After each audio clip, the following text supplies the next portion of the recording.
Good afternoon to everyone. Glad to see everyone here. I'd like to call the meeting to order, CPS meeting to order, Board of Trustees meeting to be held on November the 15th, 2021 at 1 p.m. It's 1:01. At this time, Ms. Ramirez, could you please confirm the quorum? Yes, sir. We have Trustee Steen, Vice Chair Gonzalez, Mayor Nuremberg, Trustee Kelly, and Chair Dr. Mackey. We have a quorum, and all trustees are present. Thank you, Ms. Ramirez. At this time, I'd like for Mr. Benny Etheridge to proceed with the safety message, invocation, pledge of allegiance. Thank you, Dr. Mackey. I'm Benny Etheridge, and I am pleased to be here to present our invocation. But before I get started, I'd like to review our evacuation procedures so that we're prepared to stay safe in the event of an emergency. If you hear a fire alarm, please follow the instructions on the announcement. If asked to evacuate, we will use the doors to the rear of this room. If that door is blocked, we will use the door at the rear of this room. We'll move to the main parking lot in front of headquarters or the AT&T parking lot on the other side of the McCullough-Brooklyn bridges, whichever route is safer, and await further instructions. Our security team will be monitoring the situation and will notify the appropriate emergency services personnel and team members as needed. We will also have employees nearby who are trained to administer first aid if needed. Safety remains a top priority for us here at CPS Energy. While we hope this information is never needed, we want to be sure we're always ready. Now, if you will please stand with me for an invocation. We thank you for the many blessings you have freely given to each of us. We ask for your presence to guide this meeting of the CPS Energy Board of Trustees. Provide them with the knowledge, compassion, and wise counsel needed as they discuss the business matters on the agenda today. Help us all to remember that we are stewards acting on behalf of our customers and provide us with the grace to serve all people well. We ask this in your name. Amen. If you would please join me in the Pledge of Allegiance. I pledge allegiance to the flag of the United States of America and to the republic for which it stands, one nation under God, indivisible, with liberty and justice for all. Thank you.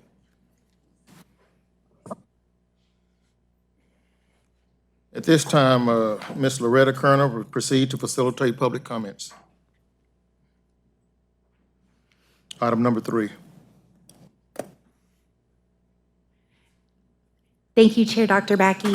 The next agenda item is public comment, which provides an opportunity for members of the public to share thoughts on any of this meeting's posted agenda items.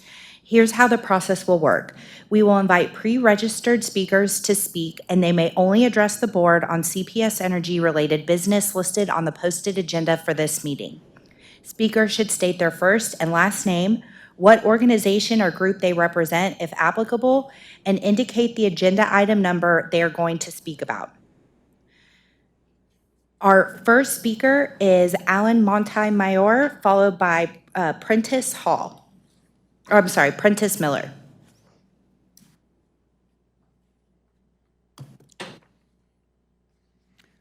Good afternoon, and thank you for the opportunity to speak to you once again. I first want to recognize Paula Gold Williams and wish her well in her new activities, whatever that might be.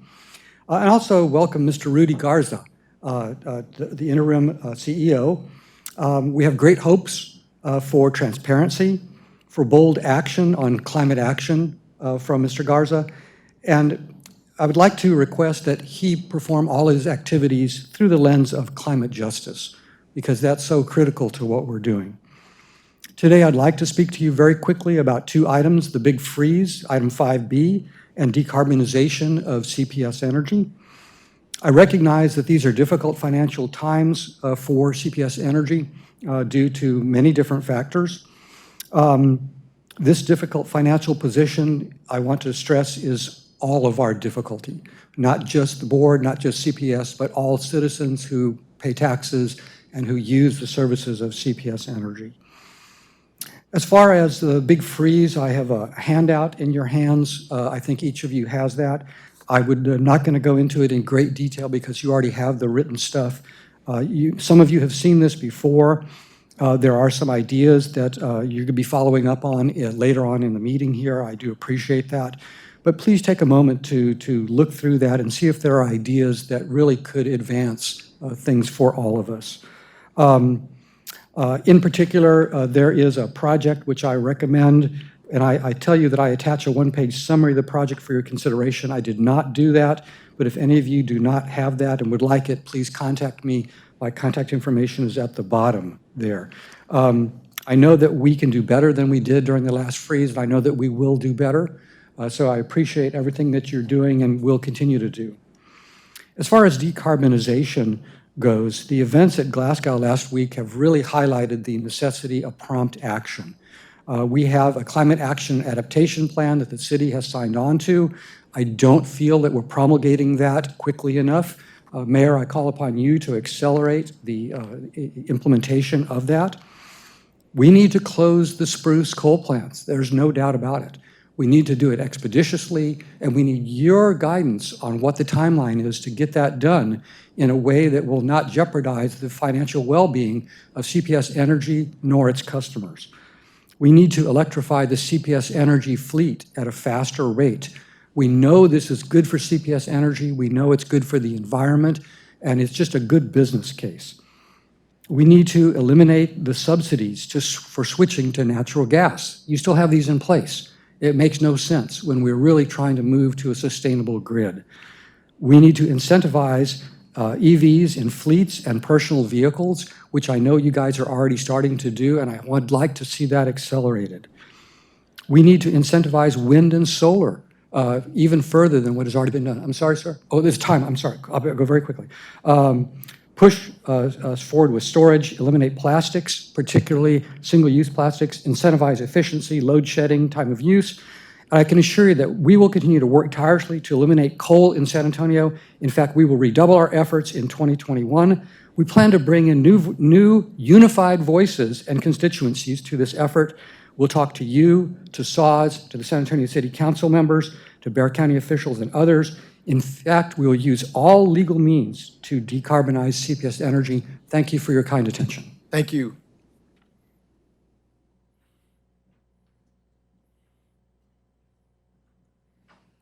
Thank you for your input. We're now going to transition to one of our virtual speakers, and our next speaker is Prentice Miller. Thank you, Loretta. Our first virtual speaker is Prentice Miller, followed by Jane Macon. Prentice Miller, you will be unmuted now, and you have 2 minutes to speak. Thank you. I'd like to I think thank you. Prentice This is Miller has, Prentice Miller and Jane I'd like Macon to has passed cede my on to Ed time. Hart. So he get the 6 to Ed minutes. Hart. Yes, Thank you, Prentice. they just have to verbally cede their time. So Jane will come up next and cede her time to Mr. Hart.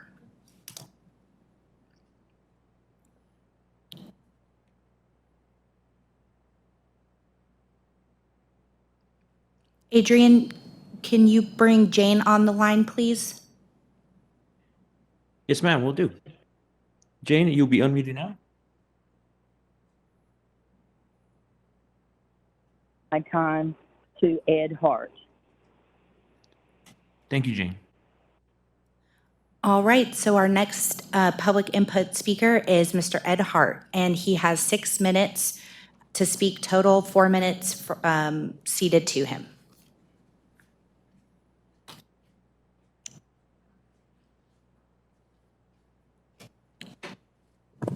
Hi, everybody. Can y'all hear me? Good news is I'm not going to use all 6 of my minutes. So, good afternoon, and thank you very much for everyone's time today. My name is Ed Hart, and I'm the current board chair of the San Antonio Museum of Art. And I, along with our board, our staff, and the entire membership of the museum, we are involved at the Museum of Art because we know the critical role that it plays in the community. Every day we tell the story of human civilization and the story of human creativity, past and present. And every day we get a little bit better at that and sharing it with all of San Antonio. The educational mission, as you know, requires a little bit more space to share our comprehensive collection of 30,000 artifacts, antiquities, and works of art. The original conveyance agreement, as many of you know, regarding the portion of the CPS property on Jones Avenue right next to the museum, was a result of a shared vision between Doyle Beneby and Lila Cockrell, two wonderful leaders in San Antonio who both understood the importance of the San Antonio Museum of Art and its educational role in the city. So today, I'm really here merely to express my and the entire Museum of Art's community's gratitude to this board, gratitude for your continued recognition of that mission. We thank you for your leadership, and we thank you for your wisdom that is reflected in this revised conveyance agreement of property to the museum. We know that there are details that need to be worked out, but your willingness to agree in principle to the plan is very much appreciated. These are very exciting times for the Museum of Art, as they are very exciting times for this great city. We just turned 40, the museum did. And if you have time, drop by the museum. We currently have a 40 years, 40 stories exhibit on display that showcases works going back 5,000 years of human history. So we have this remarkable collection that we want to share with everybody. We are in the process of hiring a new director, and we have terrific programming planned for the next several years. And the conveyed property will be a critical part of the next 40 years of the San Antonio Museum of Art. So I want to thank you all again for everything you do for the city very much. And thank you very much for your support today on this property. Thank you.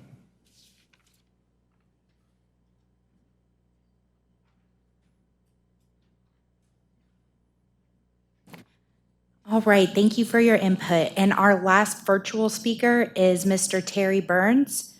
Adrian, can you unmute Mr. Burns, please? Yes, ma'am. Terry Burns, you'll be unmuted now to provide your input, and you have 2 minutes to speak.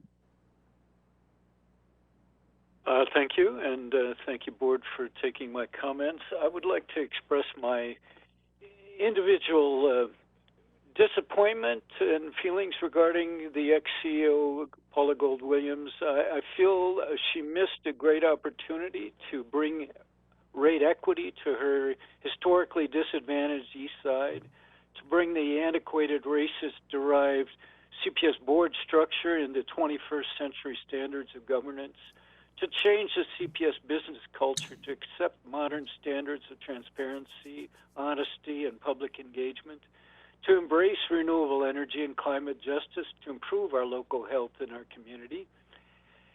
Instead, she focused on public relations and the backward business views of Mr. Kelly, and they have left us with $1 billion debt, which was entirely avoidable.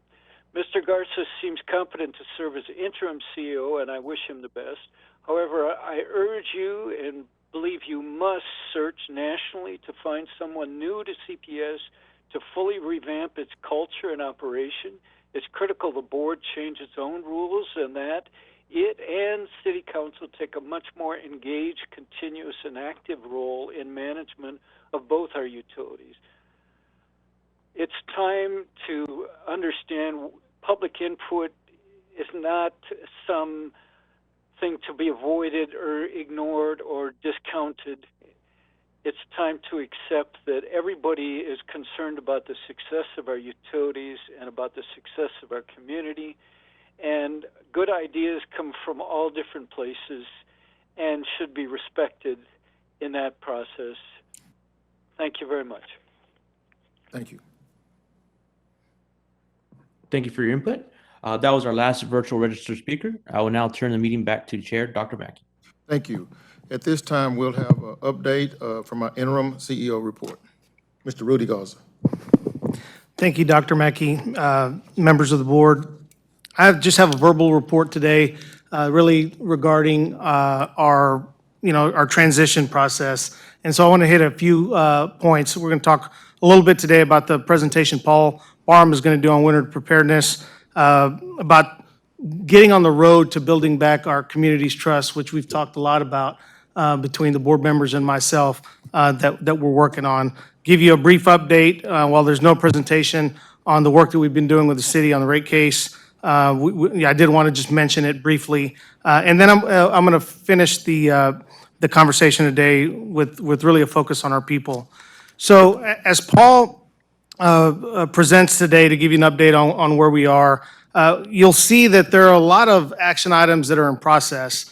And just because something is not complete, I want to make sure you recognize that, we're really, really close, especially on the power plant winterization process. And I'll just give you a few instances. The winterization that needs to be done in the coal yard, we're done with that. The winterization needs to be done at Rio Nogales Power Plant. We're about 75% of the way through, and pretty much on all the other units, we're at 95% or better. So we're making really good progress, and I just want to reassure the board that each individual action item adds up to the collective whole. But I feel really good, and you'll hear from Paul. We're making a lot of progress on the work that we need to do to be prepared this winter, and we're spending a lot of time talking about those efforts in the community. As an example of that, last Tuesday, November 9th, we held both an internal town hall with our employees, because we want our employees to be able to explain these things that we're doing to their peers and their connections in the community. In addition to that, that morning we held the internal town hall. In the evening we held an external town hall through the process that we normally do, with the teletown hall. And we were able to reach over 2,000 people. I think at last count we got to close to 2,400 people who called in. We got a lot of really great interaction. It was pretty much all Q&A by members of the community. And so we're going to continue talking about this message. We want to reassure our citizens that CPS Energy is doing everything we can do in the things that we can control to be ready for this winter season as we get ready for January and February timeframe. As I mentioned, when we talk about community trust, and I think the efforts that we're doing on the winter preparedness are certainly part of that process, we're also continuing to hold assistance fairs throughout the community. We participated in the Mayor's Fair on Halloween, but that's actually led to over 27,000 customers that are no longer on our disconnect list. We've been able to arrange well over $40 million now in direct payment assistance. We've been working with the city who is about to distribute some ARPA funding this week. We're expecting to receive $20 million of that funding, and we've got a team that's ready to start the process of qualifying people so we can get that assistance out in the community. So we build these relationships and this trust back, really that one engagement at a time.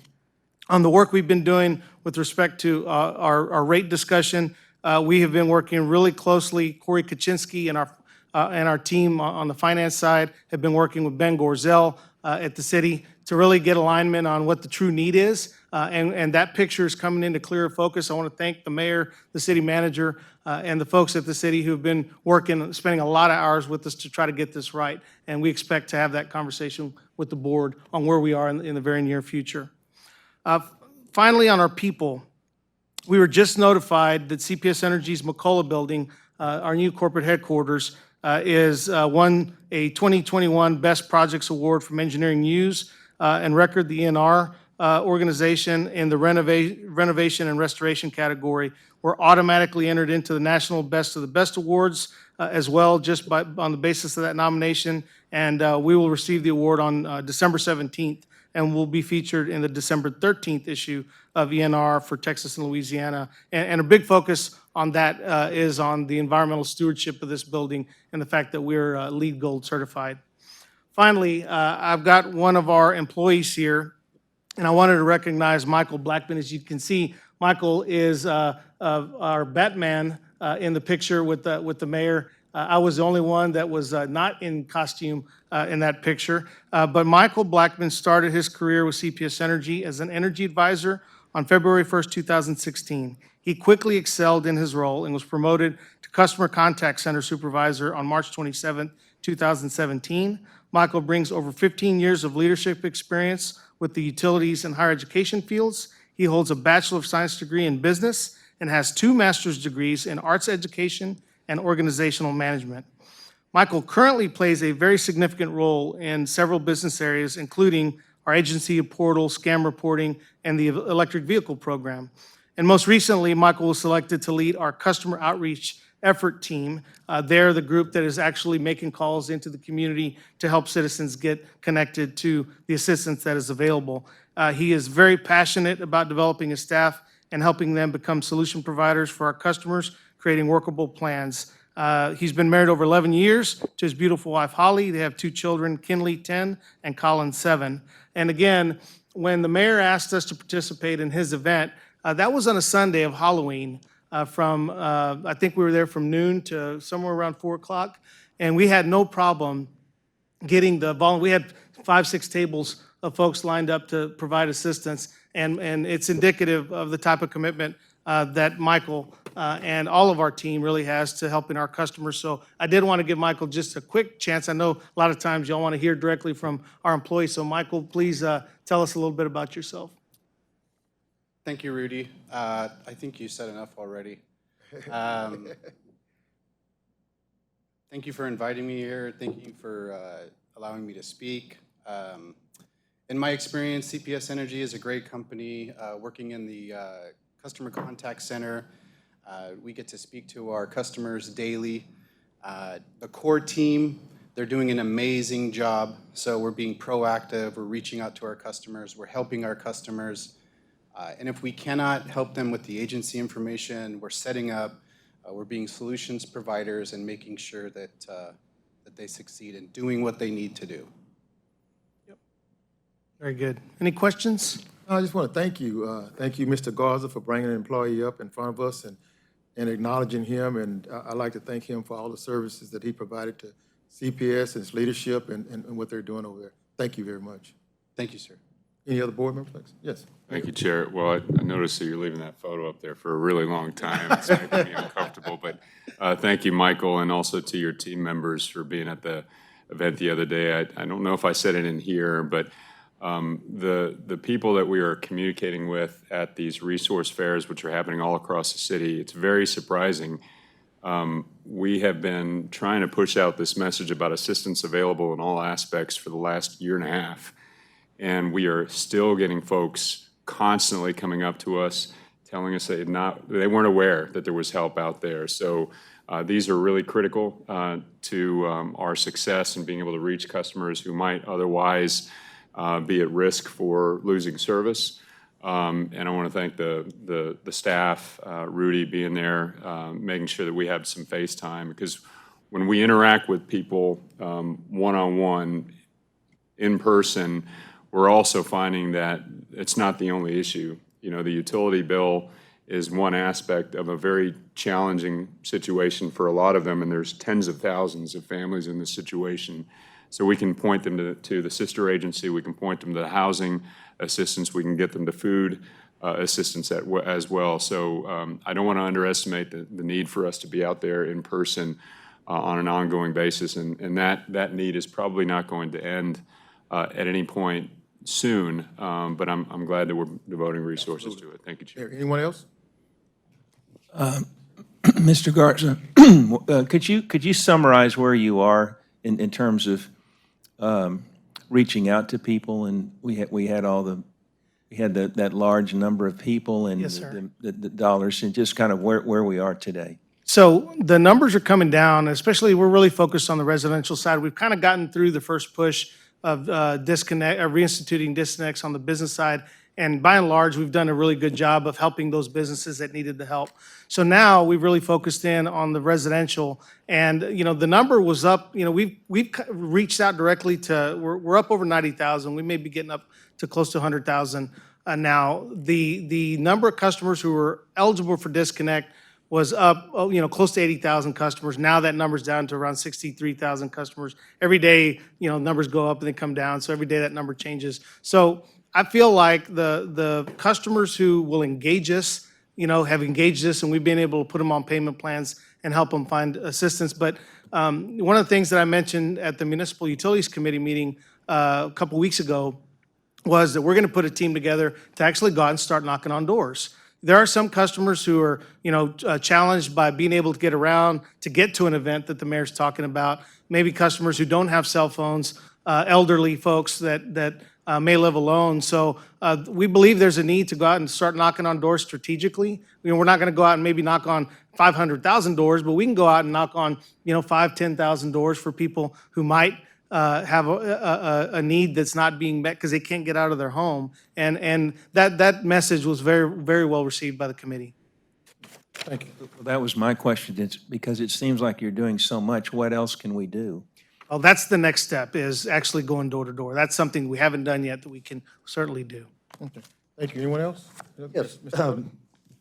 Rudy, if I recall, we have about 135 million plus or minus in these delinquent accounts that we may have to write off. And if I heard you right, we're anticipating or hoping to get 20 million from the city.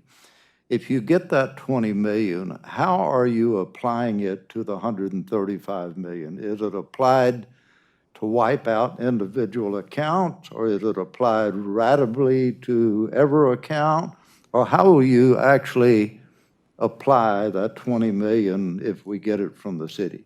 Great question, sir. We're really starting with those most in need. So there are income qualifications to the ability to utilize that $20 million. So if you're at or below the federal poverty guideline, it's we'll catch you up. So if you owe $500, it's a direct $500 credit to your bill. And we think we can get through with 20 million. We can take care of those most those most in need that are on some type of assistance. It's about $13 million that we can get folks caught up. And from there, we can use that other $7 million to apply, kind of on a pro rata basis, kind of at the lower income level. So we're really using income as a qualification for how we apply that funding. But for a lot of customers, there are a lot of customers who aren't eligible for any type of assistance, that once we get into the disconnect process, they're going to get caught up. I mean, we already saw it on the business side. So I think a lot of what's outstanding will be put on a payment plan, will be addressed. Probably better than 50% of that, I would imagine, will be caught up once folks start getting disconnect notices. That hasn't started happening yet because we wanted to work through this ARPA funding so that we can kind of have a clearer picture on the lower income side, and then we'll start reaching out to folks, that are at other income levels. So, I think come February, we'll probably have a much clearer picture of what that balance really looks like. Thank you. Thank you. Do you have any other questions up here? Actually, that was going to be my next question. How are we tracking? So let's say that I've received help 3 times. Do we know, it's kind of like the voting system, right? We all send mailers to those who consistently vote, right? So we track that data. Are we currently tracking who's, how many times we've helped someone who's about to get disconnect, and then how many times have we helped someone at that description of income you just described? Below. Yes, ma'am. We do track the type of assistance we've given to each customer who's available. Now, if you're getting refunding, you're only eligible for up to about $400 for the whole year, right? So this ARPA funding is separate and apart from that. So we're not running those dollars through REAP. We're actually doing direct Credits. credits. If you got assistance through REAP, then you qualify for this other Yes, ma'am. assistance. That's right. Okay, thank you. Any other comments or questions? No, sir. If not, thank you. Yep. Dr. Mackey, I've got just one more minor, and Loretta's going to tee it up. I would be remiss if I did not take an opportunity to recognize our veteran employees. We've got about 10% of our workforce that are veterans. Last Thursday, our employees were recognized with a day off in commemoration of our veterans. We did a quick video that I'd like to share with the board in honor of our veterans in Veterans Day. And then I'm done, Dr. Mackey. Thank you. All right, Thomas, can you cue the video? Thank you.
nice. That's nice. Thank you.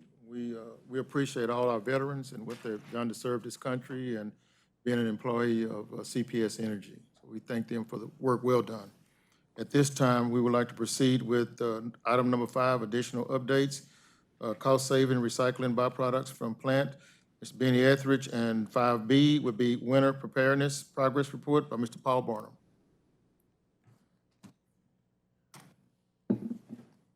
Good afternoon, Chair Dr. Mackey, trustees, and leaders. I've got a brief update for you on a long-term cost savings initiative we've been operating here in the company. And I am waiting.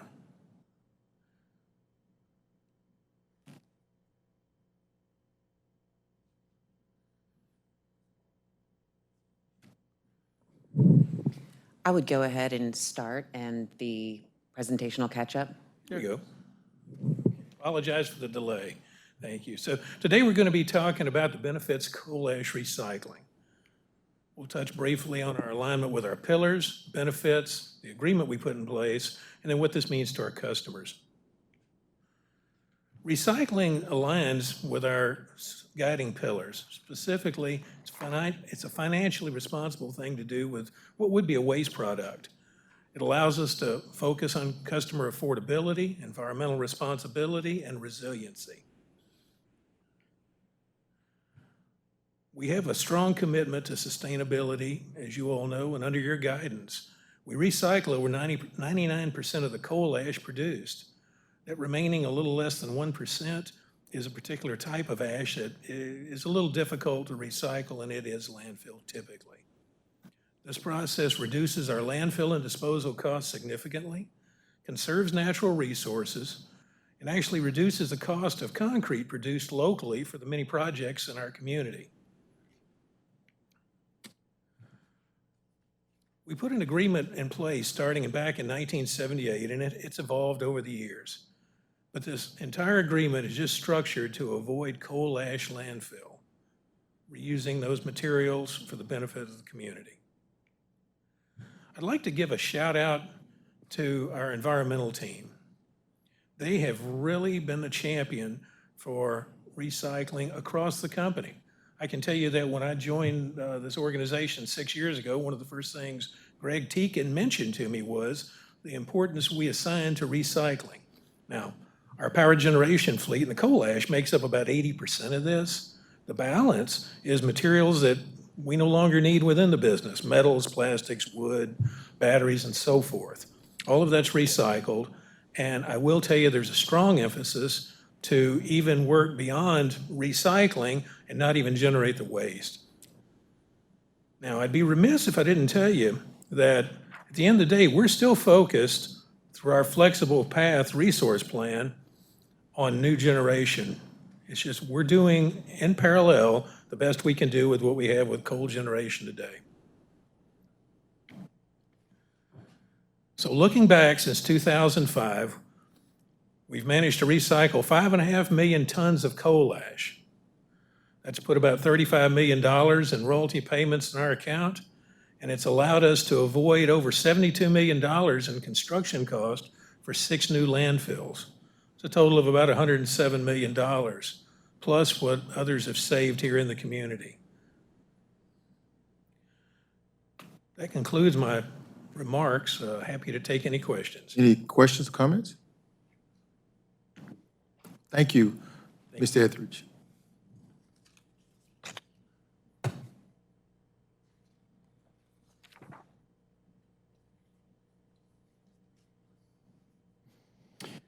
Good afternoon. Good to see y'all. I'll go ahead and get started while we're waiting on the presentation, but wanted to come and give y'all a brief update on our activities around winter prep. I know we talked to our talked to our Operations Oversight Committee and gave them some detailed updates in the last couple of meetings. So I know they've got some of this they're well aware of, but we want to make sure that we're keeping the whole board updated, particularly as y'all may get questions from y'all's friends and people y'all interact with in the community as we have also gone over the same material with all our executives this past week to make sure that all of our people are able to readily respond to concerns that we're getting from our customers. Because this is on everybody's mind as the weather starts turning a little cooler. And we're seeing it in the news, we're seeing it as we talk to people. So we want to make sure that we're keeping everyone up to date on a lot of the good work that's happening here. Be providing you updates on the activities, both around the recommendations from the CEP, the City Council Committee, as well as all the items that we have been identified and tracking internally as well. So that's both the combined action list and the CEP recommendations. And I'll go through high-level details on those. As we mentioned before, this is really focused on resiliency of our ability to provide electric and gas service, but really the activities hit pretty much every one of these categories. This is the combined action list status, and it's something over 100 items on this list.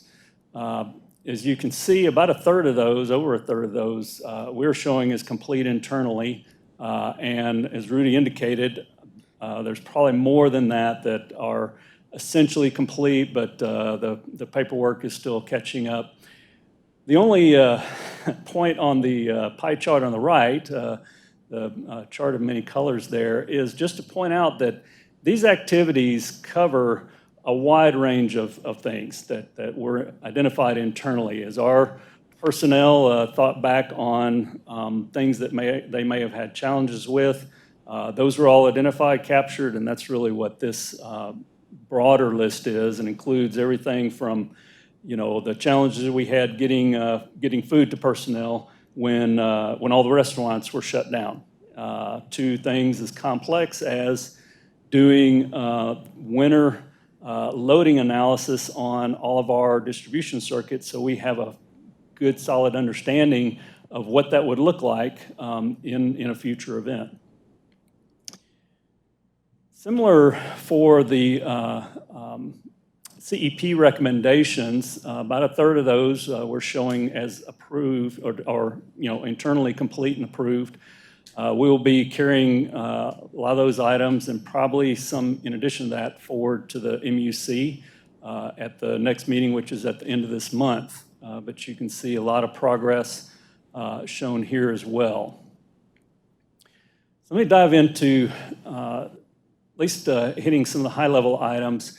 We've talked a lot in other presentations about the improvements we've made to the grid operations, our ability to provide reliable generation, and our ability to manage the emergency procedure that is load shed. So on the power plant side of things, Frank talked a couple of weeks ago to y'all about a lot of the activities that are going on there, and as Rudy indicated earlier, we expect all that will be complete before the end of the year. That includes weatherization of our power plants. It includes the changes we made to our outage scheduling to work around those severe winter weather months of January and February, as well as strengthening the fuel supply.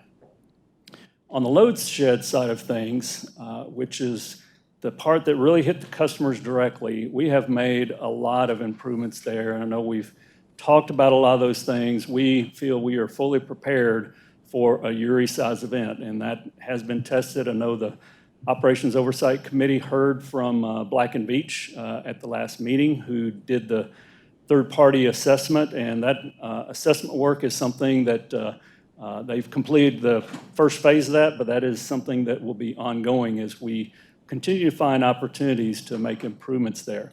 But we believe we're in very good shape to manage load shed in a severe event.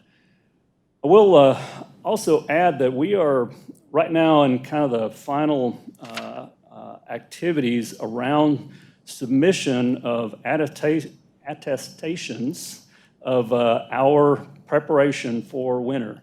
And this is a requirement of from the PUC and ERCOT that actually the PUC issued updated rules in October around their expectations for how we would be prepared both on the generation side as well as the transmission side for winter preparations. And so our teams are finalizing all that information and documentation. We will be getting with Rudy because ultimately before the 1st of December, Rudy as CEO has to sign off on that and attest that we have completed all the work that was expected by the PUC and ERCOT. And we will be able to do that. We will be fully complete with all that work before this winter season. On this slide, really this boils down to collaboration, which was another area of identified as place where there was a lot of opportunity for us to make improvements. I can tell you that we have spent a lot of energy around working with our partners. SAWS in particular, who our sister utility, who also had their own challenges through this event. We have partnered with them and really worked with them in a lot of ways. In fact, Steve and I and our leads over our system operations area were on a call this morning going through some other details of our preparations and kind of wrapping up some things there. A lot of work with SAWS. I'm very proud of the work the team has done, and Steve and I stay in constant conversation and making sure that we are moving all these things forward. Similarly, on the EOC, we have really partnered with a lot of the entities represented by the EOC. You see on the picture here, it's a little dark, but we had leadership from the San Antonio Fire Department over to our EMC, our operations center, and for a better part of a day, and took them on a tour, talked through a lot of our coordination and operational things that where we can make improvements with them to better support them and vice versa. And that was a very good exercise, and similarly with other organizations. Myself and our operations leadership were out presenting to STRAC a couple of weeks ago, the organization that represents our hospitals and medical facilities, really key in such a situation. So as I say, we have put a lot of focus on making sure that we are really strengthening those connections. Also on this slide represents a lot of the work we're doing internally around these lessons learned, strengthening processes, making sure that all the right training is in place, a lot of those types of things, which again, we will be have those addressed and ready for this winter season. The third area that was really identified as a big area for improvement, both by the CEP as well as we have heard from our customers over and over again, is around communications. And I can assure you that we have taken that to heart, and we have multiple teams working on this. We will be issuing a revised emergency communications plan that we are working on with support from external consultants. We will have that issued before the end of the year. And it really addresses kind of all aspects of our communications in emergency situations, from roles and responsibilities, identifying communication templates so that we can quickly communicate actions that are needed from our customers or stakeholders, around how we can better utilize social media, to even operational aspects of where will our people be who are managing the communications, and the different levels and connection points involved in that. So this is a significant effort. One thing I did want to mention, I find it very encouraging and is work that we've been doing, Deanna's team, around trying to leverage some of our tools that we have, which I'll say are limited, but we are looking at how we can make the most of those tools to communicate with our customers directly. So we have a system that we've been testing in some recent storms to reach out to customers in text, phone, and email blasts. And I think we had a recent test that I think it hit 470,000 customers, something like that. So, and a lot of improvement that we see in our ability to utilize those systems with more to come. And in reviewing our customer information we have, we're actually surprised of the 880-something thousand customers we have. About 92% of those have information in our system to be able to contact them. That might be a phone number, it might be a email, but we are looking at how we can really leverage that tool to be able to reach out to every customer in an emergency situation. And last thing I'll mention, I know Melissa and her team have spent a lot of time in getting connected with the EOC and making sure that we were well connected with the Joint Information Center, which is kind of the group of points of information from various entities and how they would collaborate and communicate in an emergency situation. Last area I'll mention and is around our policy activity. The CEP mentioned or identified kind of 4 specific issues that really ended up being things that would happen at the state level.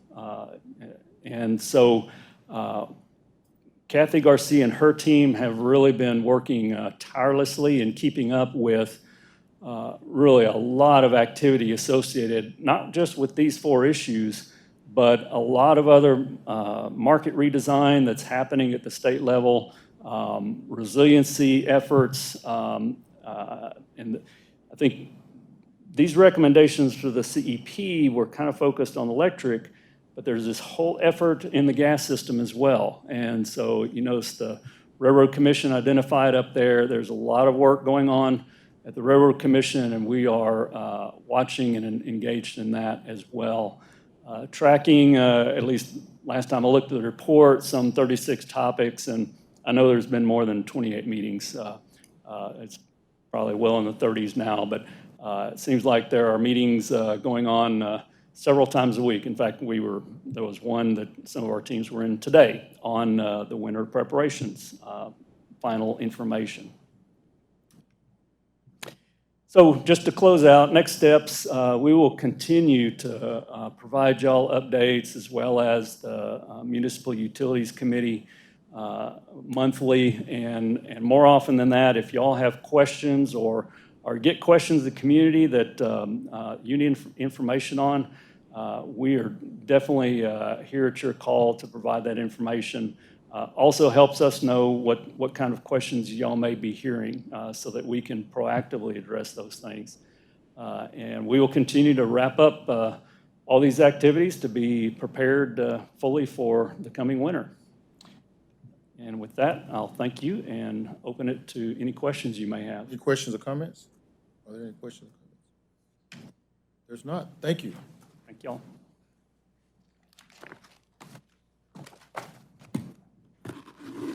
Okay, we'll move to item 6, procurement review, general services, context for items 8D1 and 8D2, electrical substation civic site work, and general civic construction services, underground residential electric distribution, and terminations.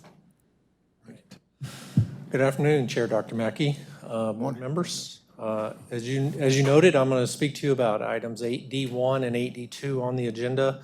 These the substation project specifically is related to the growth we're seeing in our area. And I'm excited to share some news with regards to our local and diverse businesses associated with these contracts. So I'm going to move on to the objectives and takeaways.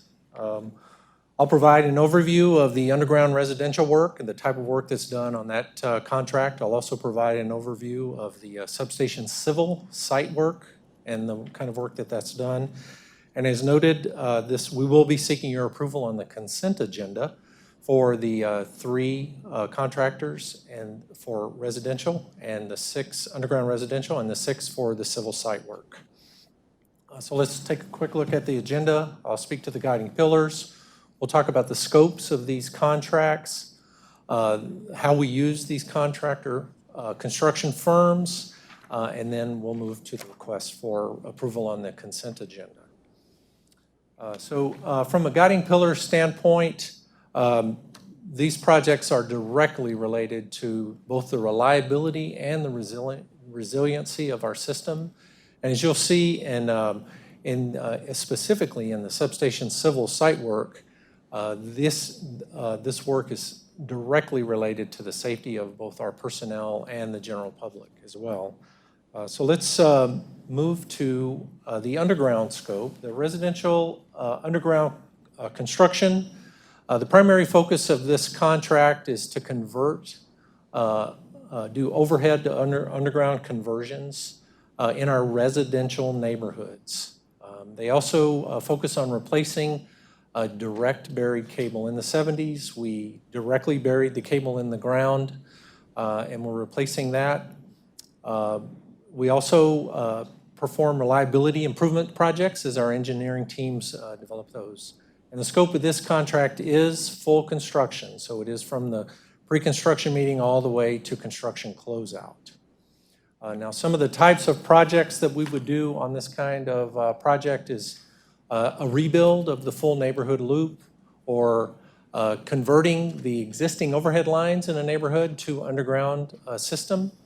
When I spoke about replacing the direct buried primary cable, we go back and instead of reburying that cable in the ground, we bury it in conduit. So we go in with a conduit. So if there's ever a problem with the cable in the future, it's much easier to repair or replace.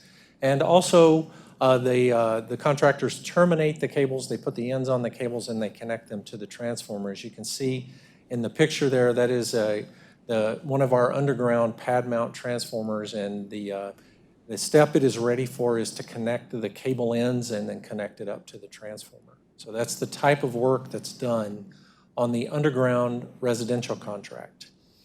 Now for the substation civil contract, this is a bit different. It's more focused on system level improvements or customer growth projects. Maybe we identify a need for a new substation for system resiliency or reliability, or a new customer would come in with a new data center or a new construction or a new construction site. These substations service those needs. And again, the scope of this contract is from pre-construction all the way to construction completion. So this is a full construction contract. And the types of projects that are associated with this specific contract is what we call a greenfield, where we're going in and there's never been anything at that site before, and we're adding a substation to that site. We also can expand existing facilities. So this, this contract covers that as well. There's quite a few activities associated with this contract. One of the key things that we do as we go in and we prepare the site and start building the base layers is this contract establishes what we call the ground grid. So they go in and they put a grid of copper wires deep in the ground to provide a very solid grounding foundation for our substations. They'll install the foundations of all the equipment that you see in the picture there. They'll also pave the site and build the fence around it, keeping the site safe. If there's any any drainage type projects, that's also handled by this contract. So if we need to build a retention pond to hold water to slow storm runoff, that is done as well as part of this contract. So let me speak briefly about why we use contractors. They do provide additional resources for our to augment our internal staff. It provides us some flexibility, and it's one of our key business continuity strategies. They do provide us relief when we need it for storm duty as well.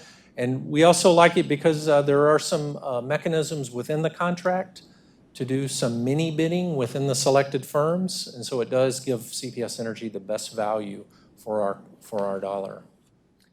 Both of these contracts were solicited via the RFP process. We really like this process because it allows us to grow our small and minority veteran-owned business groups, and we continue to actively recruit those groups through this RFP process.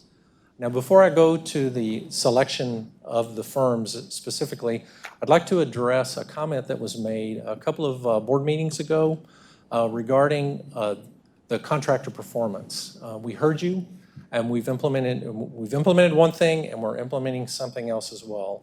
We've requested that our contractors go back, and as they finish in the neighborhoods that they are working in, that they touch each neighbor's door and speak specifically, directly to each customer to find out if they have any questions or if they have any concerns. That is in place today. Additionally, we're working on a post-construction survey.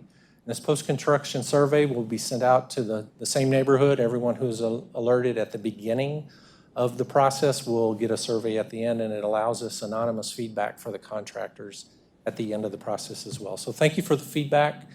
We heard you, and we have addressed it. Thank you. You're welcome. For the underground residential construction contract, we received 8 proposals. 3 firms were selected. All 3 are local. 2 are headquartered in the San Antonio area. One of them is small and hub zone. And the companies that are non-diverse have committed to subcontracting a portion of their spend to local diverse firms. This is a 3-year contract for $45 million. On the next page, you'll see the contracts, the companies that were selected, and the amounts allotted to each organization. And again, this is a 3-year contract for $45 million. Now, the Substation Civil, this is the exciting news I wanted to share with you. 16 proposals were received. 6 firms were selected and rewarded the businesses. All 6 of those companies are diverse. 5 of them are headquartered here in the San Antonio area. And again, this is another 3-year contract for $30 million. These are the firms that were selected on slide 14. You can see all of them are in the diverse category, and these are the amounts that have been allocated to each contractor. So moving on to the request today, as part of the consent agenda, we are requesting that the 3 companies listed for the underground residential electric distribution and electric terminations contracts be awarded the amount of $45 million over a 3-year contract. And we're requesting that the 6 companies listed for electrical substation civil site work and general construction services be awarded in the amount of $30 million over 3 years. We're excited about the opportunities these contracts provide for the local community and specifically for the diverse companies. This concludes my presentation. At this time, I'll be glad to answer any questions you have. Have any questions or comments from the board? Oh, Mr. Kelly? As you're doing the conversion from overhead to underground, looking forward, do you see that lowering your maintenance cost and that type of thing for these neighborhoods? Or if you would have kept it overhead as opposed to underground, what's this going to do to your maintenance costs and your related costs going forward? Well, what the primary benefit of undergrounding is it reduces the exposure to the elements. And so the short answer to your question is yes. It is easier to maintain and less expensive to maintain an underground system because there's less wear and tear from the elements. And it also increases reliability, does it not? It does for the very same reason. When a storm comes through, it does not, a tree falling and landing on a wire that's buried in the ground is not impacted. And are you selecting discrete neighborhoods throughout the city that you're going to apply this process to? Or how are you doing this, and how are you selecting the areas that you're going to do this? Our engineering organization has done a thorough analysis of the entire system and all of the direct buried cable, Mr. Kelly, and they have strategically selected the areas that have the most outages or have the most risk for failure in the future. And so it is a risk-based analysis and a risk-based process. Great, thank you. Excellent. Any other questions, Mr. Steen? So this has already happened? You've already determined these neighborhoods where you're going to do this, or? Yes, sir. We have a list. So we've already developed the plan for 2022, and we're beginning to make plans to put that in process. So, and how big a project is that, say, in 2022? We're going to spend a third of this money on those. On undergrounding? On undergrounding. Did you see the article in the paper about PG&E, where the CEO announced they're going to underground all their lines? No, sir. I have not seen that article. So, Trustee Steen, I've read those articles. They're talking about spending close to $10 billion. Well, they're talking about the CEO announced it, and they don't know where they're going to get the money That's to exactly do it. right. They've got to go to the California Public Utility Commission to build that into their rates. But in their case, I mean, they've got so much, forestation and non-accessible, infrastructure there that they got to do something because it's creating the risk of wildfires. Here, for us, when we see we're having so much issue with trees, it may make sense to take one neighborhood, try to underground it that year, and which is quite a process to go through and underground a neighborhood. But in some cases, it makes sense so we can get out of there and stop having to trim trees. We spend over $20 million a year on tree trimming alone, and we could probably spend 40 if we had the resources to put to it. So there are cases where strategic undergrounding makes a lot of sense, and our engineering team tells us, based on a set of criteria, when those opportunities, present themselves. Well, tell me about the cost of undergrounding. Is the cost coming down? Are there some technology improvements? Somebody told me that instead of trenching now, they can do directional drilling. They can do that, and we do utilize that technology. When we need to go under streets or under sidewalks or driveways, we do directional boring. But as a rule of thumb, Mr. Steen, undergrounding is 4 to 5x the cost of overhead.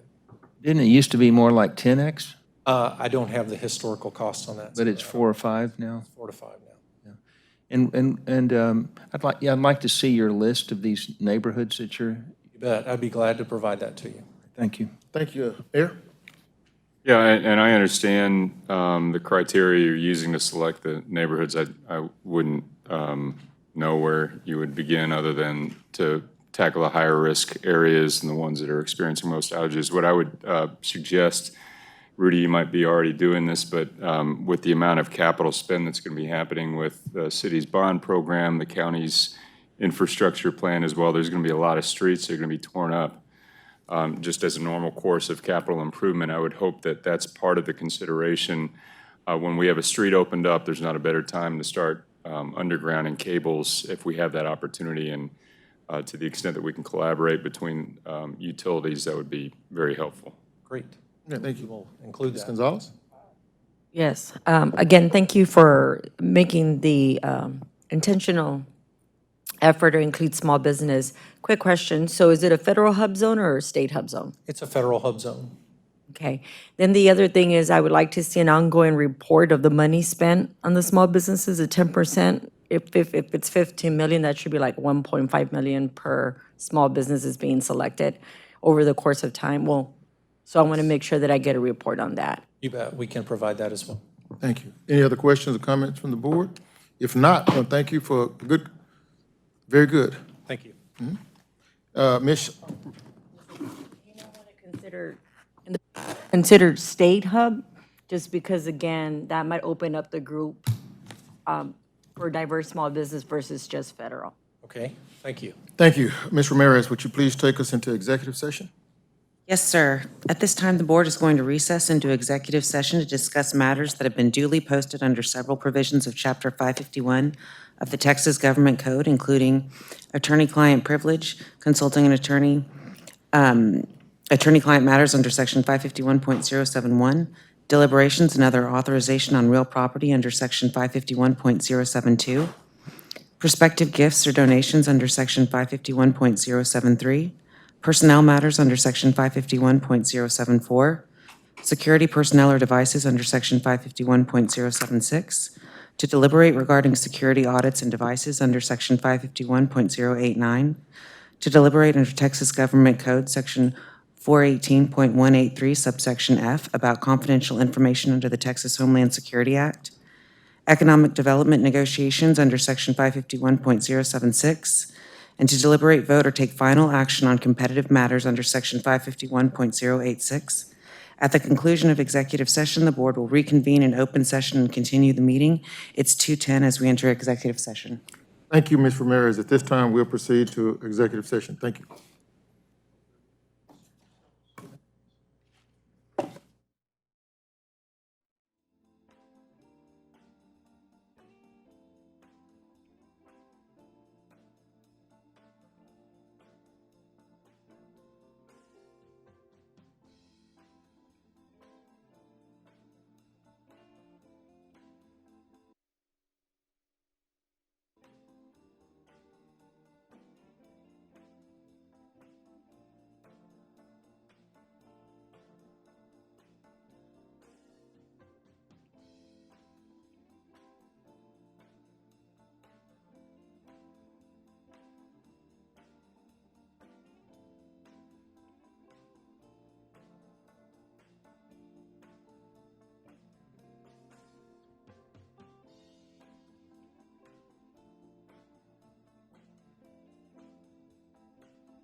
We have item number 8, consent agenda. Approval of consent items, minutes of regular board meeting held on 9/27/2021. B, 8B, payment to the City of San Antonio for October 2021. 8C, appointment to the Citizen Advisory Committee for District 1, Ms. Julia Hayes. 8D, procurement items, general services, electrical substation, civic site, and general services, construction services, civic construction service. 8D2, underground residential electrical distribution and termination. 8D3, general competitively sensitive items. And before we have a motion on it, if we would we have Ms. Julia Hayes here? For District 1, the CAC committee? We give her, kind of tell us a little bit about yourself.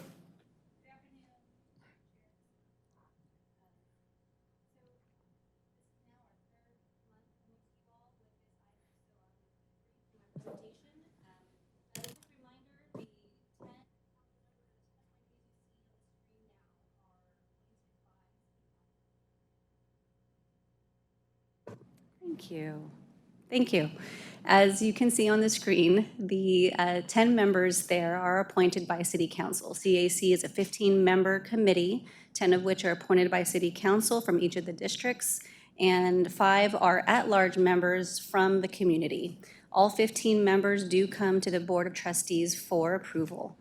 Today, we have our District 1 appointment from Councilman Mario Bravo, Richard Farias. Mr. Farias serves as the Director of Annual Giving at the Alamo Colleges District, where he leads charitable giving efforts that benefit the students of all 5 colleges within the organization. Mr. Farias began his career in 2006 and has previously served in faculty and administrative roles at San Antonio College. He is a lifelong resident of San Antonio and is committed to diversity, inclusion, and equity efforts through professional and volunteer service. And Mr. Farias is here to answer any of the questions. Yes. Would you please come forward, please? Thank you. Julia, Mr. Chair and Council, Mr. Board, excuse me. Thank you. Nice to meet all of you. I think she kind of introduced me. Do y'all have any questions for me? Or would you like me to say a little more about myself? Please. Well, yeah, why don't you tell us about yourself and then why you were interested in this position? Well, I've lived in District 1 for about 11 years from San Antonio. I've been involved in various activities outside of my employment through the Alamo Colleges, but I've wanted to get more involved and let my councilman know that. I used to be involved with a local nonprofit, Pride Center San Antonio, and it's an LGBT organization. And I haven't been really involved in a lot of public service outside of like I said, I see my job as public service. I work for higher ed and for a public entity, so I'm very used to that and appreciate the importance of these kinds of roles. And when this opportunity came up, Councilman Bravo asked me if I'd like to serve in this capacity, and I agreed. You're about to learn a whole lot about CPS Energy, but tell us your impressions of CPS Energy now. Oh, well, y'all keep the power on. I appreciate that. No, I mean, being a little flippant, but obviously there's been a lot in the news about CPS Energy. I'm very well aware of that. I'm learning a lot. I found out about this opportunity about 3 weeks ago, and while I've been a customer of CPS most of my adult life, and I'm learning quite a bit. So my impression is broad. I don't have a lot of specific knowledge of the organization, so I have a lot to learn. Mr. Kelly, you had something? Yes, as a lifelong resident of San Antonio, can you elaborate a little bit more on that, where you grew up, where you went to school, and that type of thing? San Antonio question, yeah. I'd be happy to. Yes, I grew up on the near northwest side, part of Northside ISD, public education my whole life. My parents still live in the same house I grew up in Inspiration Hills. And so I was a public school student. I went to a health careers high school, thinking I would go into a healthcare field, but it actually was, I did not choose to do that. I loved literature and I loved writing and English, and I got a fantastic education at that high school, and it helped prepare me for college. Went to Incarnate Word, went to UTSA, very much a product of San Antonio. Okay. Any other questions from board members? Mayor? No, good to see you, Richard, and thank you for your service, and looking forward to your service on this board. Thank you. Thank you. Thank you, Mayor. Ms. Gonzalez, you have? Okay. Welcome. Well, thank you, and we look forward to working with you, and I know you're going to do a wonderful job. Thank you very much. Thank you all so much. We're gonna vote on the consent agenda, right? And you're part of that, so there won't be an individual vote on you. But anyway, thank you for your willingness to serve. Absolutely. Thank you all so Okay. much. Do I have a motion for consent? So moved. Mr. Steen, motion. Do we have a second? Mr. Kelly, second. This time, do we have any more questions or comments? If not, all in favor say aye. Aye. Any opposed? Ayes carry, motion carries. Thank you all. We'll move to the item number 9, regular agenda, committee report. A, Audit and Finance Committee meeting held on 10/14/2021. B, Employee Benefits Oversight Committee, EBOC, meeting held on 10/14/2021. C, A and F, EBOC, Alliance Risk Subcommittee meeting held on 10/14/2021. D, Master Planning and Oversight Committee meeting held on 10/21. If at all, please, the board members that will chair of these committees, if we could put them in the minutes, if they would like, say anything on that? Yeah, Dr. Mackey, I'd request that we dispense with the reading of these reports and that they be made part of the minutes. Thank you. Mr. Kelly? I agree. You agree? Thank you. This time, okay, let's move on to item number 10, real estate, Jones Avenue property update, discussion and possible vote. Do we have a motion? Mr. Kelly, move to approve, do we have a second? Second, Trustee Gonzalez. Second by Ms. Gonzalez. At this time, Ms. Ramirez, would you please read the resolution? Yes, and just to clarify, the motion was to approve the resolution that I'm about to read. Correct? The resolution approving the conveyance of a portion of Jones Avenue property to the San Antonio Museum of Art and for the sale of the balance of the property. Whereas CPS Energy owns the property located at 326 West Jones Avenue, which is approximately 6.94-acre tract known as Jones Avenue property. Whereas by resolution dated March 30th, 2015, the CPS Energy Board of Trustees declared the Jones Avenue property surplus and had authorized the conveyance of approximately 1/2 of the Jones Avenue property being located along Jones Avenue and having a portion of the Camden Street frontage. The portion of Jones Avenue property authorized to be conveyed to the San Antonio Museum of Art, also known as SAMA, the property known as the 2015 property, subject to certain restrictions and conditions. Whereas pursuant to the March 30th, 2015 resolution, CPS Energy and SAMA entered into a conveyance agreement for the future conveyance of the 2015 property by CPS Energy to SAMA, but the agreement expired by its own terms prior to the conveyance of the 2015 property. Whereas CPS Energy now desires to re-engage with SAMA and convey a smaller portion of the 2015 property to SAMA, such portion being all or a portion of the approximately 1 acre of the 2015 property generally depicted on the attached Exhibit A marked the 2021 property. Whereas CPS Energy desires to market for the sale the portion of the Jones Avenue property other than the 2021 property, such portion of the Jones Avenue property being termed the remaining property. Whereas Chapter 272 of the Local Government Code, which governs the sale of or exchange of land by a municipality, provides in Section 272.001 subsection K that notice and bidding requirements do not apply to the sale of land owned by a municipality operating a municipally owned or the electric or gas utility if the land is held by the municipal utility, provided that the governing body of the municipal utility adopts a resolution stating that the conditions and circumstances of the sale and the public purpose that will be achieved by the sale. And whereas the proceeds from the sale of the remaining property will generate revenue, which can be applied to the operation and development of the CPS Energy electric and gas system, the systems, and now therefore be it resolved, Number 1, the recitals to this resolution are hereby incorporated by reference. Number 2, the CPS Energy Board of Trustees finds that the public purpose for conveying the 2021 property is the enhancement of cultural resources in San Antonio and the increased educational and economic development benefits that accrue therefrom, making San Antonio a more attractive community for companies to relocate to and for people to live, including any increase in the CPS Energy customer base resulting therefrom. And the aforementioned increased benefits from the transfer will accrue to San Antonio and CPS Energy and are adequate consideration for the conveyance.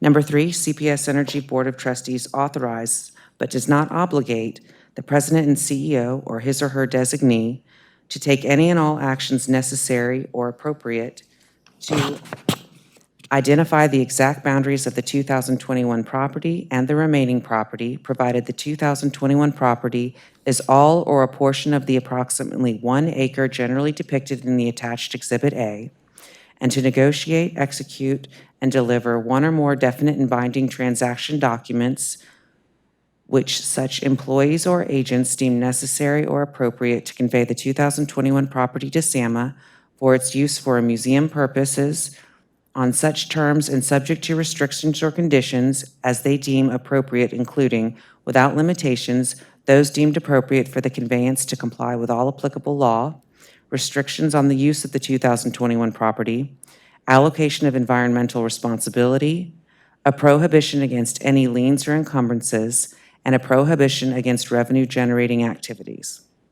Number 4, the CPS Energy Board of Trustees authorizes but does not obligate the president and CEO or his or her designee to take or to direct any employee or agent of CPS Energy to take any and all necessary or appropriate to negotiate, execute, and deliver one or more other ancillary documents in connection with the contemplated conveyance to SAMA.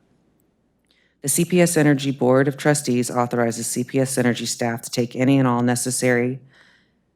action necessary to carry out and consummate the contemplated conveyance, or otherwise to give effect to the actions authorized hereby and the intent hereof, or to observe and perform the obligations of CPS Energy and any agreements made in contemplation of the subject conveyance. Number 5, the CPS Energy Board of Trustees finds that the public purpose, generating revenue for the operation and development of the system, will be achieved by the sale of the remaining property, and as such, the transaction is exempt from the notice and bidding requirements of Chapter 272 of the Local Government Code. Number 6, the CPS Energy Board of Trustees hereby authorizes but does not obligate the president and CEO or his or her designee to determine a final sales price and to take such actions as is deemed necessary and appropriate to carry out the purposes and intent of this resolution and complete the sale of all or portion of the remaining property. And I note that Exhibit A is attached, and it is generally depicted approximate 1.0 acres and subject to final survey verification with an image attached. We have a motion by Mr. Kelly, and we have a second by Ms. Gonzalez. Would you do a roll call, Ms. Ramirez? Yes, sir. Trustee Steen?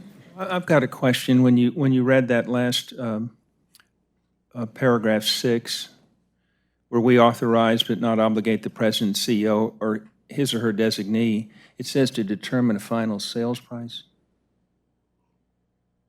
Yes, sir. On the remaining property, so the portion that is then going to be sold, you've authorized the CEO to make a final sales price on that portion that is not going to SAMA. Okay, I vote aye. Vice Chair Gonzalez? No? Mayor? Aye. Trustee Kelly? Chair Dr. Mackey? Aye. In a vote of 5 to 4 with Vice Chair Gonzalez voting against, the motion carries. Oh, I thought you were asking me if I had a question. No, I'm for it.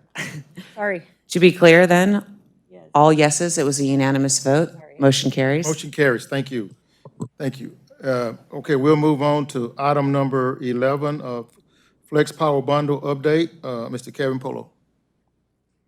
Chairman Mackey, let me just make one quick statement. I want to compliment you for taking the initiative to move this SAMA property transaction forward. As you can tell from the resolution, we have been dealing with this for almost 7 years. And there were a lot of complications and other things. Thank you, Mr. But you decided to move it forward, that we were going to get it done. And I want to compliment you on the initiative you took to get this accomplished. Thank you. And that's without, that's with your help too, and your guidance. So let's not leave that out, because I asked for your guidance and help on that. So thank you, Mr. Kelly, for that right there. At this time, we'll move to item number 11, Flex Power Bundle update. Mr. Kevin Polo. Good afternoon, trustees. I'm very happy to be back in front of you today to discuss Flex Power Bundle. My main objectives for today will be to provide an update on our project, and also to talk about the potential for a process or a carve-out for projects that have the potential for local impact. That local solar project idea is a concept that Paula Gold-Williams talked about at her CEO report at the last board meeting. So I did want to circle back and provide some additional context around our view of that opportunity. I won't spend a whole lot of time here on the agenda slide. It follows the objectives that I just mentioned. Now, this slide shows really the highlights of our flexible path journey that we've been on over the last few years. Again, our flexible path is our overarching approach to transform our generation fleet into lower or non-emitting resources. So while I don't want to read every one of these notes, I do want to point out a couple of them in this presentation today. The first one is almost directly in the center of the slide. It's to the immediate right of the yellow label for the year 2020. But that note talks about the successes that we've achieved over the last 20 plus years in terms of emissions reductions. And I think when you look at that, that really is the heart of our flexible path. That's what we're trying to achieve. So Flex Power Bundle is, the next step along that journey. The other note I'd like to point out is almost directly above it, but it's again to the immediate right of the label 2019. And that talks about our Big Sun Community Solar Project. And the reason I wanted to point that one out is that that's a type of, again, local impact, local solar project. Those types of projects have been part of our portfolio. We made that investment, and we have an opportunity that I'll talk about again here in a few slides that we think to continue to grow that investment here locally as part of Flex Power Bundle. Finally, before I leave this slide, I do want to again kind of go to the bottom right. We have a note there that talks about we are here. I think from a Flex Power Bundle perspective, to me, part of the excitement in that is that we're getting to the end of the RFP process, the evaluation process. That 2022 note talks about being able to make community announcements next spring about the full bundle. We are working on priority solar and expect to be able to make an announcement on that much sooner. I do think the other part that's important about that graphic is that it ends with an arrow, so it's not an endpoint. My point there being is that Flex Power Bundle, as I said, is the next step along the flexible path, but it doesn't stop. Flexible path does not stop once we finish Flex Power Bundle. So I'll talk a little bit about that here on these next couple of slides, but this view shows a view of our generation mix, our fuel mix, starting from kind of where we were in 2010, what we looked like, a few years later in 2018, and then a couple of views of what we might look like going forward. That third column that's labeled 2040 traditional is kind of what our future fuel mix looked like before we embarked on flexible path. What we're showing is the possible scenario is a much different view. Obviously we've not made final decisions. We certainly have not brought kind of the rest of that build out plan to you, and ultimately the board will help us make those decisions. But we are showing a potential in a scenario that does show a much dramatic increase in the terms of renewable penetration into our portfolio. We show that in the introduction of that light blue bar, which is labeled as flexible generation, but we view that as the opportunity to take advantage of newer technologies as they come on. When you add that large chunk to our continued nuclear presence, we show a potential here in this view of have almost 80% of our generation fleet that could be non-emitting as we go forward. Another view that I wanted to circle back to, I know we've talked about this in some other presentations, but our plants are aging. When you look at that, almost 30% of our capacity comes from power plants that are over 40 years old. And so we've circled several plants in blue. And so I'll start in that 50-plus year with the 3 Bronick gas steam units. We've talked that Flex Power Bundle is the capacity addition that we're making to our portfolio to allow us to replace those 3 oldest units. But again, that's not the end of the journey. We have additional work to do. We know the 2 Summers gas steam units are also aging. We'll need to make decisions on those very soon. And there's obviously communication and discussion around what we as a community do with the 2 Spruce units. So in total, about 3,000 megawatts of generation that we're looking to, to transform. So kind of stepping back and really focusing again then on Flex Power Bundle, this slide talks about optimization. And I do think as we've gone through the Flex Power Bundle process, we've seen many opportunities to optimize. I think just the approach we're taking with adding capacity in this bundled approach is an opportunity for us to optimize. As I said, we had a need to replace the aging Browning units. And I think it makes sense. We viewed it as the optimal way to do that for our community, to add the capacity, the different types of capacity, solar, storage technologies, as well as our firming capacity, but to do that as a group, as a bundled approach. I think as we've gone through our process, we've had an opportunity to evaluate projects individually. We've also had an opportunity to evaluate projects as part of the bundle, see how they interact and work well or work with each other. So again, we've been able to optimize how we ultimately will select our projects. And finally, I think we've seen, as we've gone through the process, we've certainly seen differences between the large-scale solar projects and then the smaller distribution-type projects. I think that's given us another opportunity to step back and optimize with this local impact approach. As far as just a quick update, we are working priority solar. That is our current focus. As I mentioned earlier, we're working through contract discussions. We hope to be in a position to make an announcement on that very soon, hopefully in the next month or so.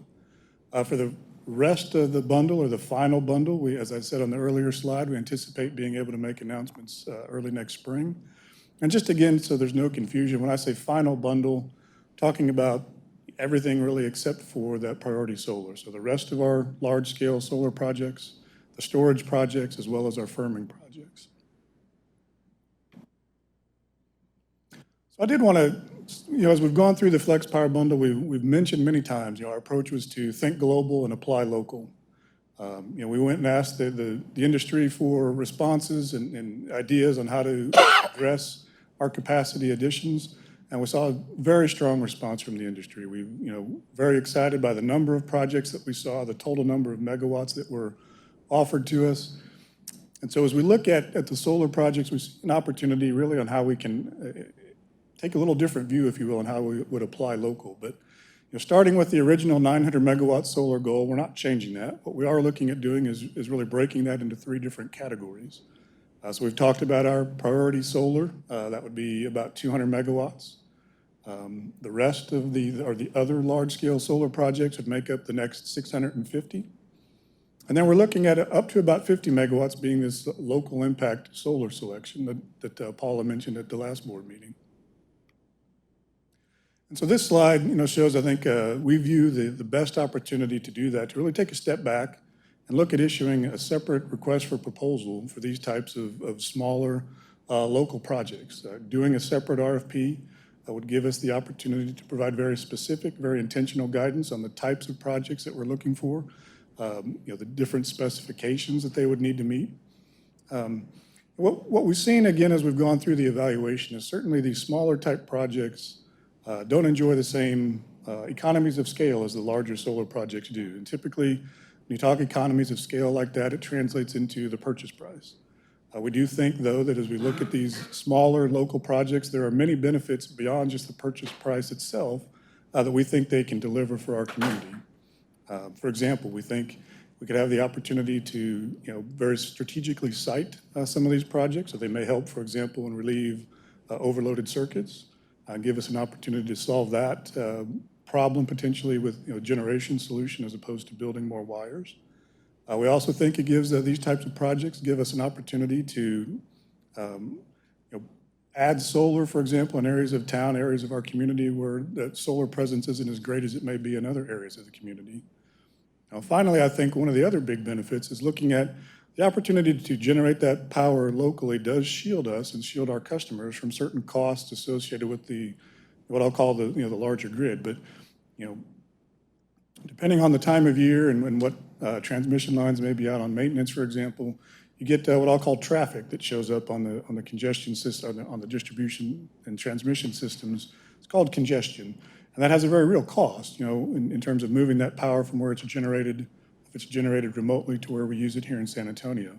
So by generating that power, here directly within our community, for that amount of megawatts, we do certainly protect our customers from that cost of traffic on the larger grid. So that really concludes my prepared comments for today, and I'll be happy to entertain any questions. Do you have any questions, comments from board members?